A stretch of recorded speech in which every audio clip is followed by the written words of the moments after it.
Ренат, добрый день, добрый вечер. Добрый день, Спасибо, добрый что вечер. согласились на интервью. Первый вопрос. Мы неделю живем уже с QR-кодами. Ну, мы говорим по QR-коду на транспорте, конечно, который больше всех... Да, как основной. Да, как самое элементе. больное место, скажем так. Да. И, наверное, если вот я представляю себе, жил бы я не в Татарстане, а где-нибудь в любой области страны, мне казалось бы, что в Татарстане происходит какой-то просто транспортный апокалипсис, что люди, значит, на автобусах, на трамваях перестали ездить вообще, потому что считают это электронным концлагерем, что какие-то страшные очереди, в которых все заражаются. Как, ну, и мне в Татарстане эта ситуация видится иначе, как она видится вам? Какие промежуточные итоги можно подвести вот спустя неделю? Конечно, введение QR-кода на транспорте не может быть априори мерой популярной.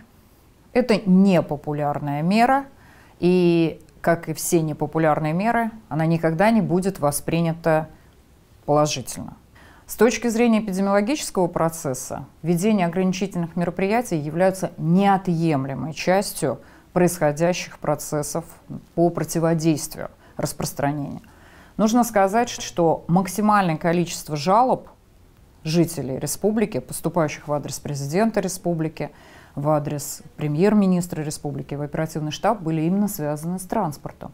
Что в транспорте мы все не соблюдаем меры, при этом хотелось бы привести в пример, как только мы попадаем в историю другого государства, другой державы, другой страны, как мы миленькие. Сразу соблюдаем, как миленькие, все правила, которые введены той или иной страной. Почему же вызывает вот это такое разногласие? Да? В чужой стране я меры соблюдаю, в своей стране я против этих мер выступаю. Ну и потом, сколько мы слышали, когда вы ввели QR-коды в торговых центрах, да. А что ж вы так полумерничаете, говорили да, вам люди? Да, неоднократно об этом говорилось, штаб сообщалось, что зачем же вводить меры, если вы не вводите эти меры на транспорте. Как только появляются меры на транспорте, они объективно возможны.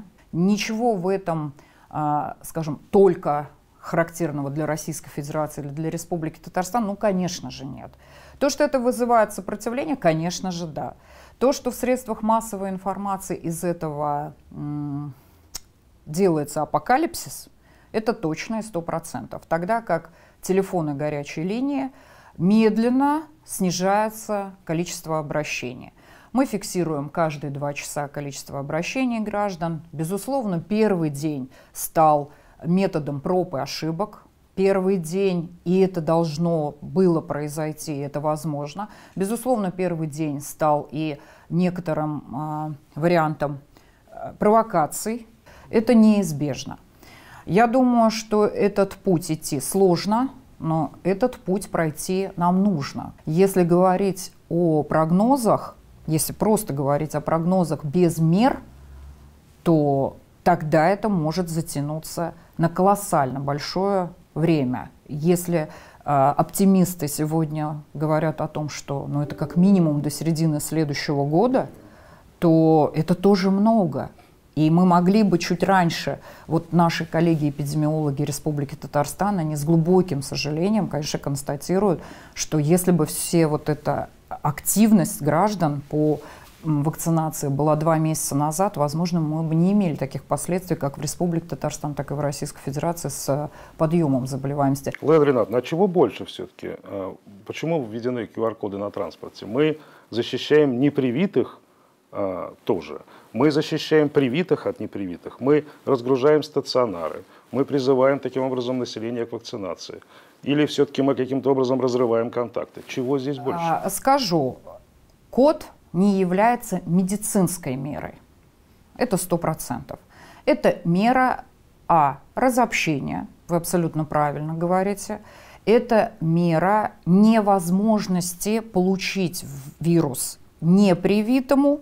И мы с вами знаем, что и в процессе вакцинации кто-то получил только первую прививку, в транспорте он точно так же при достаточно близком контакте может пообщаться, и поскольку очень многие игнорируют маски, и об этом очень много было жалоб, конечно, процесс передачи вируса в связи с достаточно плотным транспортным вот, наполнением транспорта, да, конечно, это имеет место быть, и это возможно в транспорте.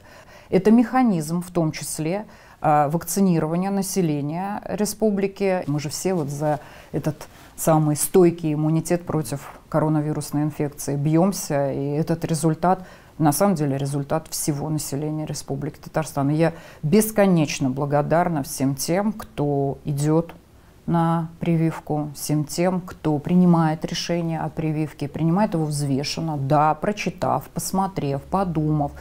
QR-коды на транспорте сейчас называют худшей мерой из возможных, самой жестокой. Но фактически, исходя из того, что вы сейчас говорили, исходя из, собственно, ситуации, которую мы тоже видим, наверное, это было даже лучшим из зол, потому что более жесткие меры тоже ведь были возможны. Да, вы абсолютно правы в том, что код на транспорте – это не крайняя мера. Крайняя мера – это изоляция нас с вами от друг друга, от общения, от коммуникации, от работы. Вопрос, который у всех на устах, абсолютно у всех, и у противников, и у сторонников мер, которые вы принимали, когда все это кончится? Эта мера, опять-таки, работает на нас с вами. Она закончится ровно тогда, когда будет понимание снижения заболеваемости в нужном, в большом, хорошем объеме. То есть не 0,2, не 0,3%, не 1,2%. То есть мы должны с вами увидеть очень четко, что уровень заболеваемости, загруженность коечного фонда, занятость медицинского персонала, работа специалистов консилиума, которые все время мы проводим для того, чтобы работать с тяжелыми больными. Когда это будет ряд ряд параметров, которые снизятся. Это действительно нужно увидеть. Ну и количество вакцинированных. Да, и, соответственно, количество вакцинированных. На сегодняшний день у нас достаточно хорошо темпы вакцинации в республике поддерживаются жителями республики.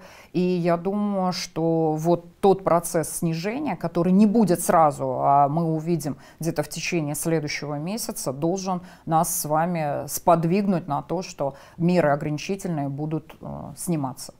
Значит, все все-таки зависит от нас. Все зависит от нас. Я глубоко убеждена, правда, что все зависит от каждого из нас, от нашего вдумчивого подхода, от нашего вдумчивого решения.